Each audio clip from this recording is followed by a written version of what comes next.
नमस्कार, मैं भावना और चलिए देखते हैं झारखंड की 25 फटाफट बड़ी खबरों को।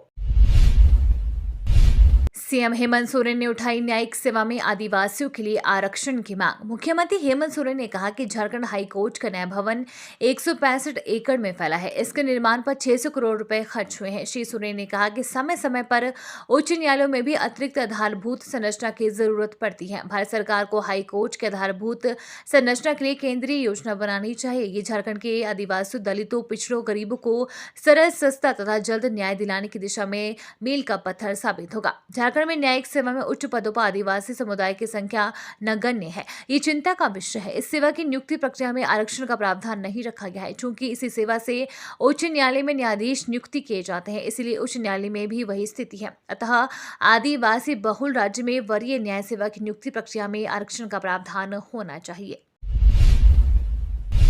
सीएम हेमंत ने राष्ट्रपति के सामने दोहराई सरना धर्म कोड की मांग। खूंटी में आयोजित स्वयं सहायता समूह की दीदियों के सम्मेलन में राष्ट्रपति द्रौपदी मुर्मू की उपस्थिति में झारखंड के मुख्यमंत्री हेमंत सोरेन ने फिर से सरना धर्म कोड की मांग दोहराई। साथ ही मुख्यमंत्री ने यह भी कहा कि कुडुख मुंडारी भाषा को संविधान की 8वीं अनुसूची में शामिल कराया जाए। मुख्यमंत्री ने कहा कि यहाँ जनजातीय मामलों के मंत्री अर्जुन मुंडा और देश के सर्वोच्च पद पर बैठी एक आदिवासी महिला राष्ट्रपति द्रौपदी मुर्मू मौजूद है। मैंने सरना धर्म कोड संबंधित विधेयक केंद्र के पास भेजा है, उसे मंजूरी दिया। बता दें कि मुख्यमंत्री हेमंत सोरेन लंबे समय से झारखंड में आदिवासियों के लिए सरना धर्म कोड की मांग उठाते रहे हैं।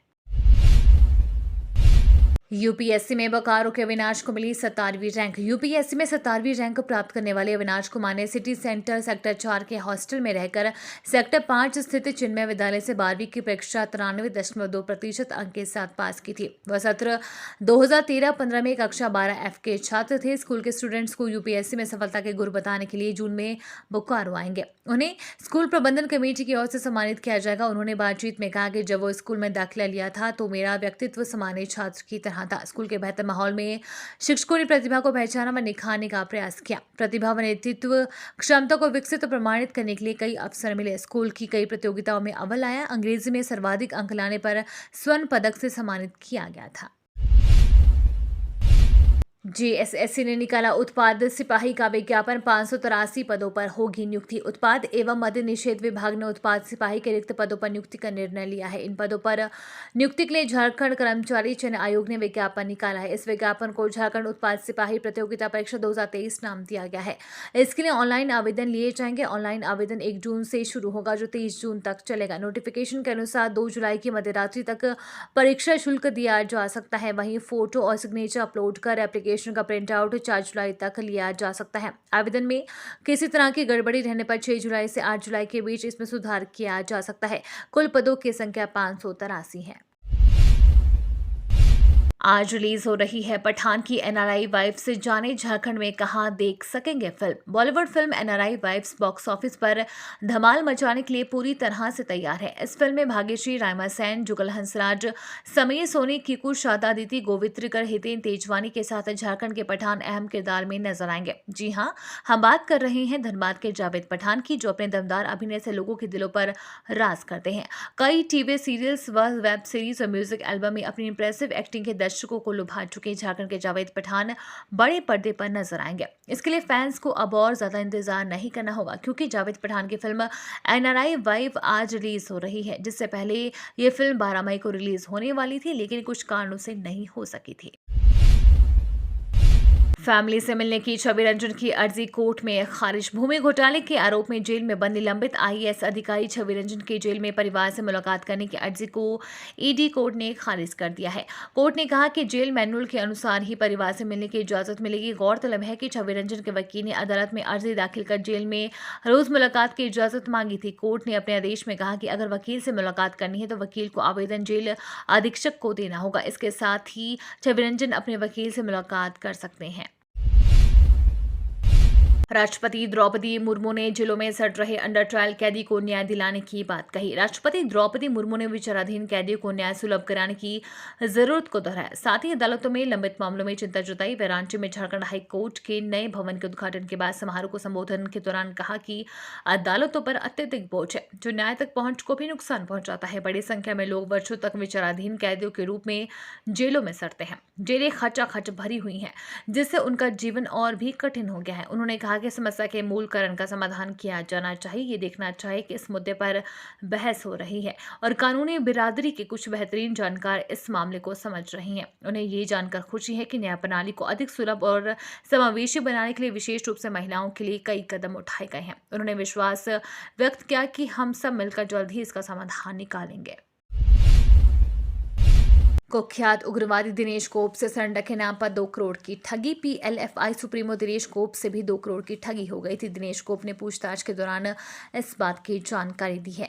उसने बताया कि संगठन लगातार एजेंसियों के रडार पर था, उसके खिलाफ लगातार कार्यवाही हो रही थी। तब उसने एक बड़े राजनेता से मुलाकात की योजना बनाई थी।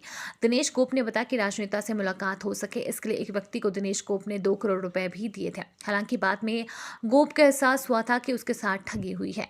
गौरतलब है कि गिरफ्तारी के बाद दिनेश गोप से रिमांड पर पूछताछ हो रही है। एनआईए के अलावा स्पेशल ब्रांच एसआईबी समेत अलग अलग जिलों की पुलिस दिनेश गोप से पूछताछ कर रही है।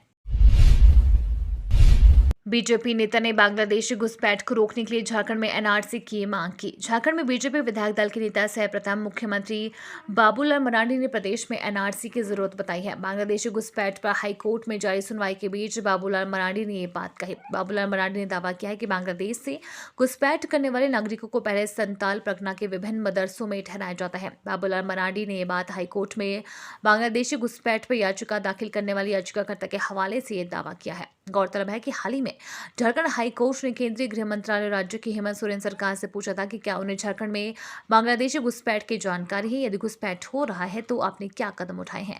गौरतलब है कि भारतीय जनता पार्टी हमेशा से संताल परगना में बांग्लादेशी घुसपैठ की बात कहती रही है, लेकिन इससे सरकार हमेशा से इनकार करती रही है। झारखंड में 1 से 23 जून तक चलेगा चाइल्ड लेबर रेस्क्यू ड्राइव, थमेगा बाल श्रम। बाल मजदूरी की रोकथाम उन्मूलन के लिए बड़ा कदम उठाया जा रहा है। 1 से 23 जून तक चाइल्ड लेबर को लेकर रेस्क्यू ड्राइव चलेगा। यह अभियान रेलवे एरिया में चलेगा। बाल श्रम रोकथाम की दिशा में सार्थक पहल है। यह निर्णय राष्ट्रीय बाल अधिकार आयोग की वर्चुअल मीटिंग में हुआ। इसमें पूरे देश से CWC के मेंबर शामिल हुए थे। आयोग के चेयरमैन प्रियांक कानूगो ने कहा कि CWC के सामने जो स्टेटमेंट जो होगा उसी के आधार पर पुलिस प्राथमिकी दर्ज करेगी। अलग से पुलिस को बयान लेने की जरूरत नहीं है। CWC के आधार पर कार्यवाही होगी। इस संबंध में NCPCR DGP को पत्र लिखेगा। साथ ही आम लोग भी चाइल्ड लेबर का रेस्क्यू कर सकता है। किसी की परमिशन की जरूरत नहीं है। उसके बाद CWC के सामने प्रस्तुत कर सकता है। साहिबगंज में देश के भविष्य से खिलवाड़, बुनियादी सुविधाओं से महरूम छात्र। साहिबगंज में शिक्षा व्यवस्था की बदहाली का दर्द छात्र झेलने को मजबूर है। जहां उधवा प्रखंड के सरकारी स्कूल में छात्र बुनियादी सुविधाओं के लिए भी तरस रहे हैं। झारखंड में बड़े बड़े मंचों से वर्ल्ड क्लास सुविधाओं वाले स्कूलों की बात की जाती है और धरातल पर वर्ल्ड क्लास तो दूर की बात है, मूलभूत सुविधाएं भी नहीं मिलती है। साहिबगंज में सरकारी स्कूलों की बदहाली किसी से छिपी नहीं है। जिले के उधवा प्रखंड के सरकारी स्कूल में तो छात्र बुनियादी सुविधाओं के लिए भी तरस रहे हैं। आलम यह है कि इस भीषण गर्मी में भी छात्रों को 2 बूंद पानी तक नसीब नहीं होता। हेमंत सोरेन ने जताई पलायन और आदिवासियों के अस्तित्व की चिंता। सीएम हेमंत सोरेन ने खूंटी में कार्यक्रम के दौरान राष्ट्रपति के सामने पलायन पर अपनी चिंता जाहिर की। उन्होंने कहा, आदिवासियों की स्थिति में अभी भी सुधार नहीं हो रहा है। राज्य से पलायन के आंकड़ों को देख चिंतित हो जाता हूँ। राज्य अलग होने के 20 साल बाद भी आज भी कोई ऐसा सार्थक प्रयास हमारे यहाँ के आदिवासियों के बीच नहीं हो पाया। सभी काम सिर्फ कागजों पर हो रहे हैं।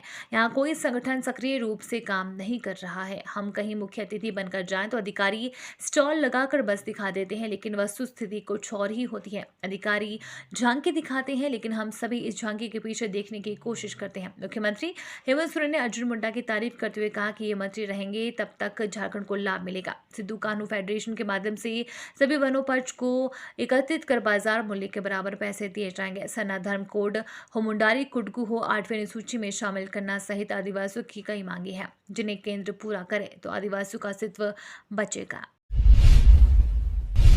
झारखंड में सोने का भाव बढ़ा, चांदी की कीमत में गिरावट। झारखंड की राजधानी रांची के सराफा बाजार में सोने के दाम में बढ़ोतरी हुई है।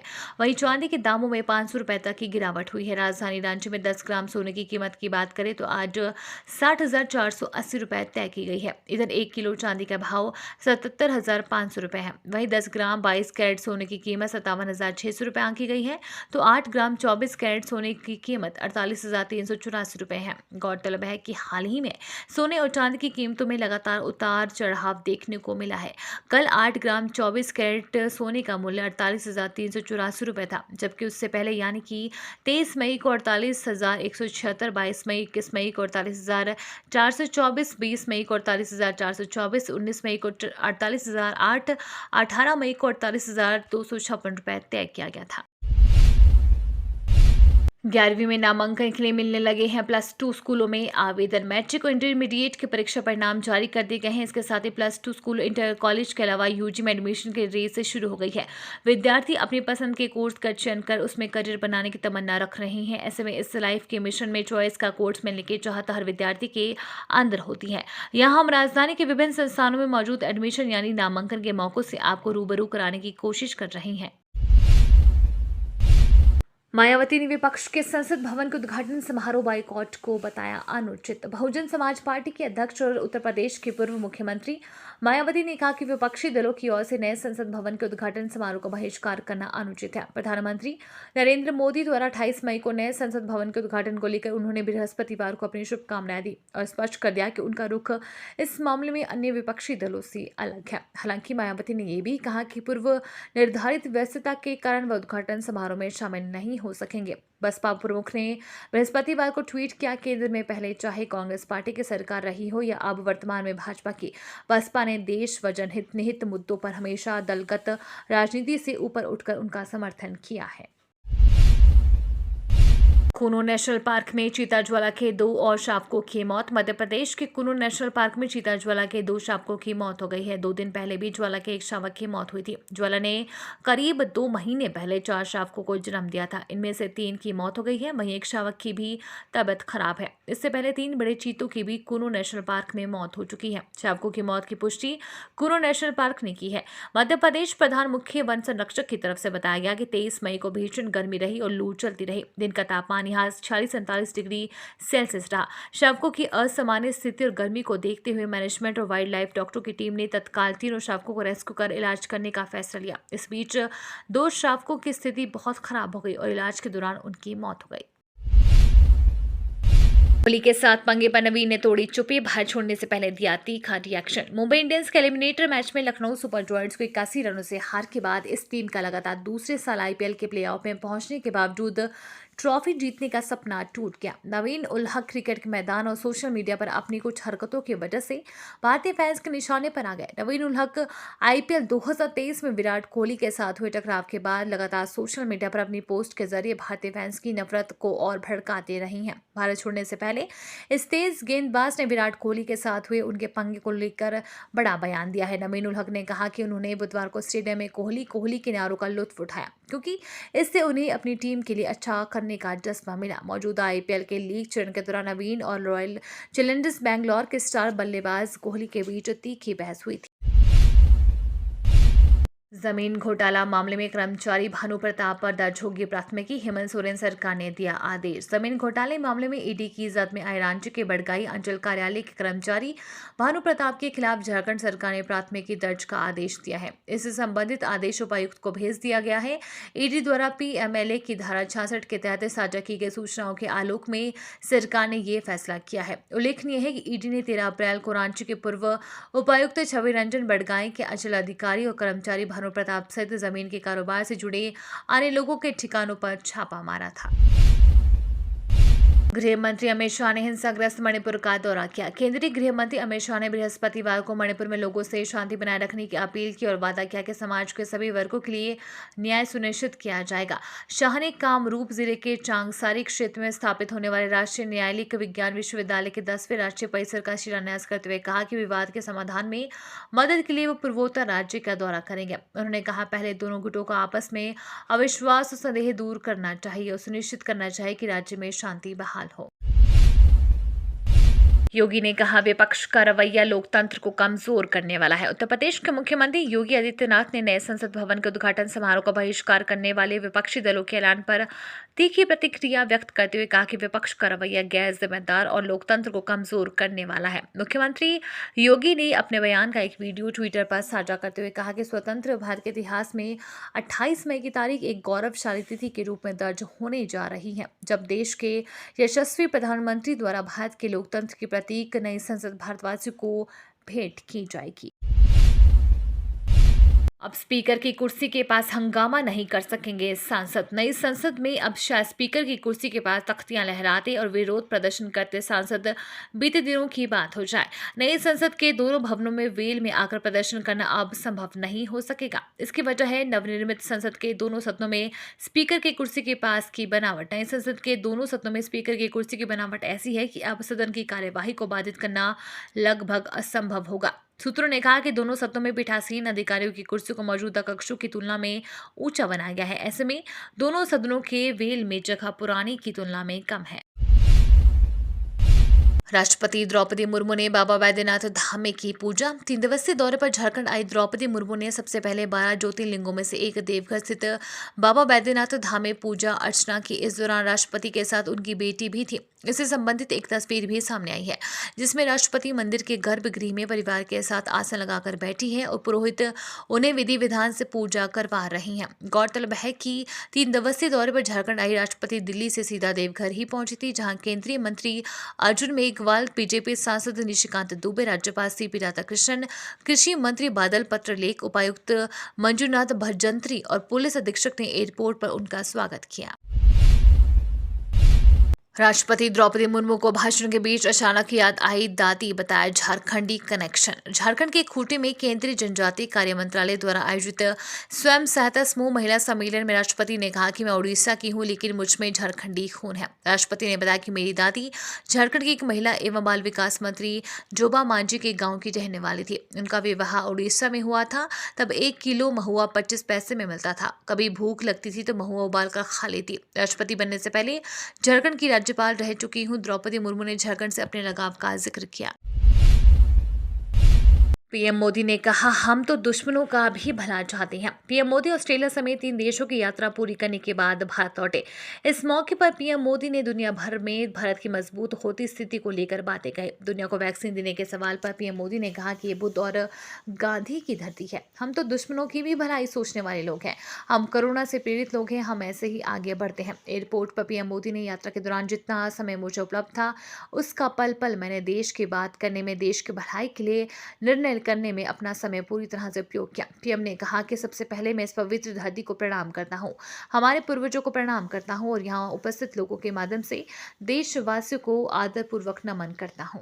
ये तो थी आज की बड़ी खबरें। अपने गांव या शहर की न्यूज देखने के लिए हमें कमेंट्स में जरूर बताएं कि आप न्यूज को कहां से देख रहे हैं।